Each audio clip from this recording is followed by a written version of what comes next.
هسه انت حطيت قدامك رقم، إيه؟ ايش قد تشوفه انت؟ يا رقم 6. 6، مستعد تحلف عليه؟ إيه؟ وانا مستعد احلف عليه انه دا اشوف رقم 9. بس بدي أشوف أني 6. وهنا راح نختلف بوجهة النظر، راح تظل انت تحلف او اني احلف. حلو؟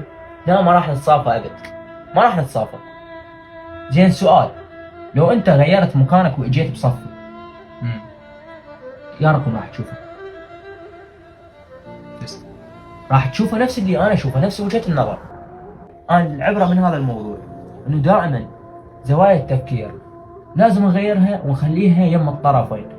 يجوز انت صحيح يمك ويجوز انا صحيح، فاحنا لازم ناخذ الموضوع من كل الزوايا حتى نجد الحلول كاملين. يجوز عندي اكو نقص بالحل مالتي وانت يمك نقص، فدائما العلاقات تخرب بسبب سوء تفاهم واحد واثنين والطرفين يحجون بصورة صحيحة. حلو؟ فاحتمال تخرب ويا فلان ويا فلان ويا فلان، كم علاقات خربت بسبب وجهة النظر، انه هذا مختلف وجهة نظر عن هذا. لو تبدلون الزوايا مال وجهة النظر، تشوف انت مثل ما هو يشوف، وهو تخليه يشوف نفس ما انت تشوف، هاي الحالة كلها راح تتصافى وماكو واحد يختلف عن الثاني. وجهة النظر صحيحة اللي حكيتها ولا لا؟ صحيح.